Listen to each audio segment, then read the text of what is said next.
दोस्तों जरा सोचिए, न्यूक्लियर डिजास्टर की वजह से पूरी दुनिया खत्म हो चुकी है और दुनिया में कोई इंसान नहीं बचा है। लेकिन एक आइलैंड में सिर्फ एक लड़का और 6 लड़कियां किसी तरह से जिंदा बच गए हैं और ह्यूमैनिटी को आगे बढ़ाने की जिम्मेदारी इस एक लड़के और उन 6 लड़कियों के हाथों में है। आज की मूवी आफ्टर द डार्क में हम कुछ ऐसा ही देखेंगे।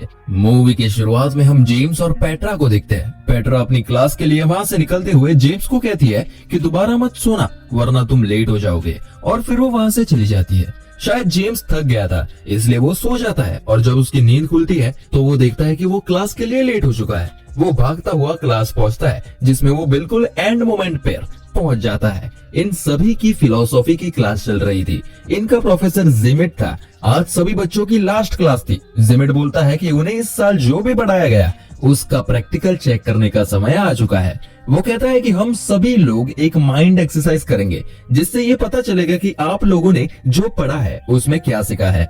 स्टूडेंट्स अलग अलग सिचुएशन सजेस्ट करते हैं, जैसे समझ लो एक रेल की पटरी पर 5 लोग बंधे हुए हो और दूसरी पटरी पर एक आदमी बंधा हुआ हो, तो बेहतर है कि ट्रेन को एक आदमी की तरफ बढ़ा दिया जाए क्योंकि 5 लोगों के मरने से बेहतर है कि एक ही मरे। दूसरा कहता है कि सिचुएशन ऐसी भी हो सकती है कि ट्रेन की पटरी के सामने एक बहुत मोटा आदमी खड़ा हो जिसे धक्का देकर उसे ट्रैक पर गिरा दे तो उस ट्रेन अपनी पटरी से ही उतर जाएगी जिससे 5 लोग बच जाएंगे। एक लड़की सिचुएशन सजेस्ट करती है जिसमें वो एक बिल्डिंग से गिरने वाली है और खुद को बचाने के लिए उसने अपने 3 दोस्तों को कांटेक्ट किया। वो तीनों उसे बचाते नहीं क्योंकि उसे बचाते हुए वो खुद भी बिल्डिंग से गिर जाएंगे, और जैसे ही वो लड़की बिल्डिंग से नीचे की तरफ गिरती है वो बच जाती है और उसे पता चल जाता है कि अपने इन तीनों दोस्तों पर वो कभी भरोसा नहीं कर सकती। इसी तरह की कुछ सिचुएशंस बाकी स्टूडेंट सजेस्ट करते हैं, लेकिन जिमिट कुछ अलग ही सिचुएशन को डिस्कस करना चाहता है। वो कहता है कि अर्थ पर एपोकैलिप्स आया है जिसमें हर जगह न्यूक्लियर बॉम्ब्स गिराए जा रहे हैं। बचने के लिए सिर्फ एक बंकर है जिसमें 1 साल तक टाइम स्पेंड करना होगा। मोटिव सिर्फ जिंदा बचने नहीं बल्कि ह्यूमन रेस को यही बचे हुए लोग 1 साल के बाद आगे बढ़ाएंगे। लेकिन उस बंकर की कैपेसिटी सिर्फ 10 लोगों की है और प्रॉब्लम यह है कि ये लोग 21 है। ऑब्वियसली 21 लोग बंकर में आ सकते हैं, लेकिन 1 साल तक इनफ रेशन और ऑक्सीजन ना होने की वजह से कुछ लोगों को खुद को सेक्रीफाइस करना होगा। ये पूरी एक्सरसाइज एक इमेजिनेशन के अंदर होगी। सभी क्लासरूम में होंगे लेकिन उसके सीन्स उनके माइंड में चलेंगे। वो लोग इस एक्सरसाइज को डिस्कस करते हुए करेंगे, लेकिन हमें मूवी में ये सीन्स के रियल जैसे दिखाया गया है, लेकिन ये सिर्फ उनकी इमेजिनेशन रहती है। अब हम जानते हैं कि ये सिर्फ 21 लोग हैं, लेकिन बंकर में सिर्फ 10 लोग रह सकते हैं। बंकर में कौन रहेगा और किसे खुद को सेक्रीफाइस करना होगा वो उसका प्रोफेशन डिसाइड करेगा। जिमिट एक बॉक्स से सभी को रैंडम चिट्स निकालने को कहता है जिसमें एक प्रोफेशन लिखा है। जिस इंसान के प्रोफेशन का फायदा उन्हें फ्यूचर में मिलेगा उसे बंकर में रहना अलाउड है और बाकी लोग बाहर रहेंगे। जैसे कि जेम्स एक फार्मर है जो एपोकैलिप्स खत्म होने के बाद अपनी फार्मिंग स्किल से खेती करके फूड सप्लाई बढ़ाएगा। पेट्रा एक स्ट्रक्चरल इंजीनियर है तो वो भी फ्यूचर में काफी काम आएगी, इसलिए उसको जिंदा रहना जरूरी है। एक लड़का इलेक्ट्रिशियन है तो बंकर के अंदर इलेक्ट्रिक डिफॉल्ट्स में वो हेल्प कर सकता है। लेकिन जो फैशन डिजाइनर है या जो रियल एस्टेट एजेंट है या जो एक ऐसे प्रोफेशन से बिलोंग करता है जो इतना यूजफुल नहीं है, उसे बंकर में जाने की लेस प्रायोरिटी दी जाएगी।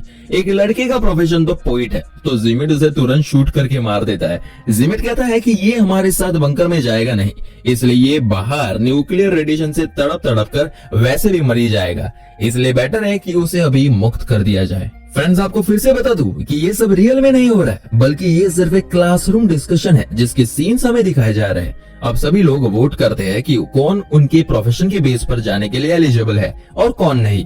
जॉर्जिना एक डॉक्टर है जिसके लिए सब वोट करते हैं। चिप्स नाम का लड़का एक कारपेंटर है जो बंकर में जाने के लिए एलिजिबल है। आखिर में क्योंकि जिमिट के पास वाइल्ड कार्ड है इसलिए सभी उसके फेवर में वोट करते हैं, क्योंकि क्या पता उसके पास कोई सीक्रेट इंफॉर्मेशन हो जिसकी जरूरत उन 10 लोगों को पड़े।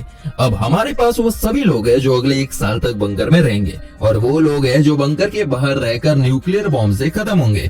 जेम्स कहता है कि हम लोगों को बंकर में जाने से पहले कुछ देर के लिए अकेला रहना चाहिए। वो पेट्रा के साथ टाइम स्पेंड कर ही रहा था कि उसने एक गोली चलने की आवाज आती है और वो देखता है कि जिमिट ने उन सभी लोगों को गोली से मार दिया था जो लोगों को बाहर रहना था। बाकी सभी लोग प्लान बनाते हैं और बंकर के अंदर पहुंच जाते हैं और जिमिट के वहां पहुंचने से पहले दरवाजा बंद कर देते क्योंकि जिमिट उनके लिए अब खतरा लग रहा था। अब ये सभी लोग बंकर के अंदर अपना काफी टाइम स्पेंड करते हैं। एक दिन पेट्रा बाहर जाकर देखती है कि जिमिट न्यूक्लियर रेडिएशन की वजह से जल चुका था। वो बताता है कि बंकर के एग्जिट कोड सिर्फ उसे पता है और फिर वो वहीं पे अपना दम तोड़ देता है। जब बाकी सभी को ये बात पता चलती है तो उनमें से एक डोर को खोलने वाली थी, लेकिन बाकी उसको रोकते हुए कहते हैं कि दरवाजा खोलते ही रेडिएशन की वजह से सभी मारे जाएंगे। वो सभी सोचते हैं कि शायद जिमिट झूठ कह रहा है, इसलिए वो दरवाजा नहीं खोलता। इसके बाद हम देखते हैं कि दिन बीतते चले जाते हैं, महीने बीते चले जाते हैं और जिमिट की बॉडी टाइम के साथ साथ डिकम्पोज होती चली जाती है। फाइनली जब 1 साल पूरा होता है तो अर्थ खुद को दोबारा रिकवर कर चुका था, लेकिन जब ये सभी लोग बंकर से बाहर निकलने की कोशिश करते हैं तो वो पासकोड मांगता है, यानी कि जिमिट सच बोल रहा था। अब ये लोग अंदर बंद हो चुके हैं, लेकिन ये लोग हार नहीं मारते और अलग अलग तरह से दरवाजे को तोड़ने की कोशिश करते हैं। गोलियां चलाते हैं, रॉड से मारते हैं, लेकिन दरवाजा खुलता नहीं। कुछ दिन बाद कुछ लोग अपनी जान दे देते हैं और जो बचते हैं वो ऑक्सीजन खत्म होने की वजह से मारे जाते हैं। बस इसके बाद हम दोबारा क्लास वाला सीन में पहुंच जाते हैं। चिप्स जिमिट से कहता है कि ऐसा क्यों हुआ कि एग्जिट कोड सिर्फ उसके पास ही थे। जिमिट उन्हें बताता है कि उसका प्रोफेशन कंस्ट्रक्शन का था और वो बंकर उसने ही बनाया था, जिस वजह से उसे उसका एग्जिट कोड मालूम था। वो कहता है कि अब एक और बार हम ये करेंगे, सब कुछ तो सेम ही रहेगा, कोई बदलाव नहीं होगा, लेकिन जो कार्ड सबके पास है उसे ओपन करने पर एक और स्पेसिफिकेशन लिखी हुई है जो नेक्स्ट राउंड के लिए इस बात का डिसाइड करेगी कि कौन बंकर में जाएगा और कौन बंकर के बाहर रहेगा। जैसे जेम्स के कार्ड में वो फार्मर तो है ही, लेकिन एक गे भी है, लेकिन फार्मर होने की वजह वो बंकर के अंदर जाने के लिए एलिजिबल है। लेकिन जॉर्जिना के कार्ड में लिखा है कि कुछ समय बाद वो एक वायरस से सफर होगी, जिस वजह से वो ज्यादा दिन सरवाइव नहीं करेगी, इसलिए उसके फेवर में कोई वोट नहीं करता। एक पोइट और एक ओपेरा सिंगर और कुछ आर्टिस्ट टाइप लोगों को भी कोई वोट नहीं करता। इसी तरह कुछ लोग जो पिछली बार बंकर के अंदर थे वो अब बाहर रहेंगे। अब हम दोबारा से सिचुएशन के अंदर थे जहां जिमिट दोबारा चालाकी से बंकर से गन लेकर अपने पास रख लेता है और दोबारा पोइट को शूट कर देता है। वो लोग 2 ग्रुप में डिवाइड हो जाते हैं, एक तरफ वो लोग जो बंकर के अंदर जाएंगे और दूसरी तरफ वो लोग जो बंकर के बाहर ही रहेंगे। जॉर्जिना जिमिट से कार की चाबी मांगती है और बाकी लोगों के साथ वहां से भागने की कोशिश करती है, लेकिन वो सब लोग न्यूक्लियर धमाके से मारे जाते हैं।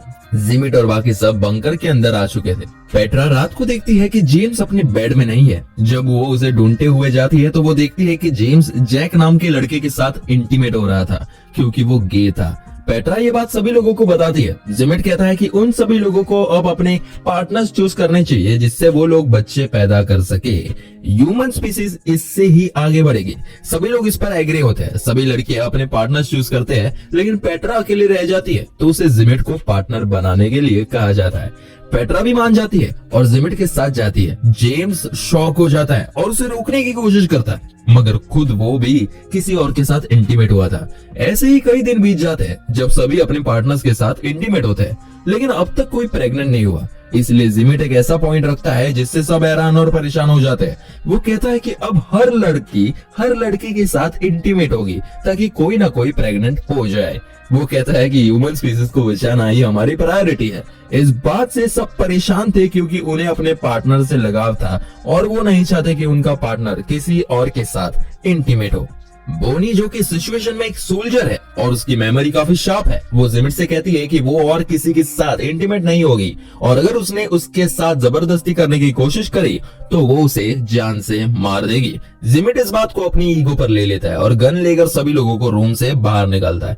वो बोनी पर गन तान देता है, लेकिन जैक जो कि अंदर ही छुपा हुआ था जिमिट से लड़ता है और इसी लड़ाई में वो जिमिट को घायल कर देता है। जिसके बाद जिमिट बाहर दरवाजे पर आकर खड़ा होता है। वो देखता है कि बंकर के बाहर आग लगी हुई थी, धमाके हो रखे थे। वो पासकोड डालता है और डोर ओपन करता है, जिससे अचानक धमाका हो जाता है और वो सभी लोग वही मर जाते हैं। और हम दोबारा पहुंच जाते हैं क्लासरूम में। सभी लोग थक चुके थे क्योंकि वो लोग इस एक्सरसाइज को सक्सेसफुल नहीं कर पा रहे थे। चिप्स कहता है कि हमें दोबारा ट्राई करना चाहिए, हम इससे बेहतर कर सकते हैं। तभी जेम्स जिमिट से कहता है कि जब उसने सभी लोगों को फर्स्ट टाइम कार्ड दिए थे तो उसने खासा क्यों था। जेम्स को कुछ गड़बड़ लगता है, इसलिए वो कार्ड्स वाले बॉक्स को चेक करता है तो उसे पता चलता है कि जिमिट ने उसके साथ चालाकी की और जानबूझकर उसे चालाकी से फार्मर और गे का कार्ड पकड़वाया।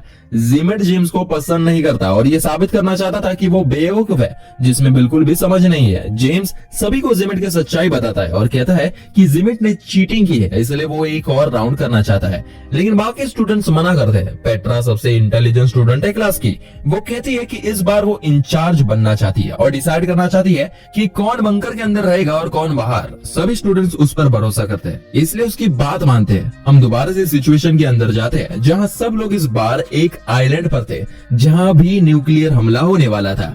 जिमिट दोबारा से गन्स को छुपा लेता है। हम देखते हैं कि पेट्रा जिमिट के पास जाती है और उसे हक करती है। इस बार पेट्रा पोइट को, ओपेरा सिंगर को, कार्ड खेलने वाले लड़के को, सभी उन लोगों को बंकर के अंदर भेजती है जिनके पास कोई टेक्निकल स्किल्स नहीं है। जिमिट उसके डिसीजन को गलत बताता है। जैसे पेट्रा ने एक फैशन डिजाइनर को बंकर के अंदर रखना चाहा क्योंकि फैशन डिजाइनर को कपड़ों की समझ होती है और सही कपड़े पहनने से सेल्फ एस्टीम बूस्ट होगा जिसका असर सिविलाइजेशन पर पड़ता है। उसने इस तरह के 10 लोगों का ग्रुप बनाया जिसमें जेम्स भी था लेकिन जिमिट नहीं था। पेट्रा ने खुद को भी बंकर से बाहर रखा। जिमिट बंकर के अंदर जाना चाहता है, इसलिए वो भड़क कर अपनी गन निकालने वाला था, लेकिन उसकी गन पेट्रा ने उसे हक करते हुए चोरी कर ली थी। वो पेट्रा से गन लेकर जेम्स को शूट करने वाला था कि जेम्स उस पर और बड़ी गन तान देता है और उसे जाने के लिए कहता है। जिमिट कहता है कि उन लोगों को पासपोर्ट की जरूरत तो पड़ेगी जो सिर्फ मुझे पता है, लेकिन बोनी कहती है कि उसे पासपोर्ट पता है क्योंकि पिछली बार जब जिमिट ने बाहर निकालने के लिए पासपोर्ट डाला था तब बोनी ने उसे देख लिया था और शार्प मेमोरी की वजह से उसे याद भी था। ये सुनकर जिमिट वहां से चला जाता है। इसके बाद जेम्स पेट्रा को बंकर के अंदर आने कहता है, लेकिन पेट्रा नहीं मानती और कहती है कि यहाँ से थोड़ी दूर एक आइलैंड है, हम लोग बोट से वहां चले जाएंगे। लेकिन चिप्स पेट्रा को बोट की चाबी देने के बहाने अपने पास बुलाता है और उसे बंकर के अंदर भेजकर खुद को बाहर सेक्रीफाइस करता है। इधर ये सभी लोग बोट से निकल पड़ते हैं। पेट्रा और बाकी सब लोग इस बार अंदर काफी बढ़िया टाइम स्पेंड करते हैं क्योंकि इस बार वहां सब लोग आर्टिस्ट थे।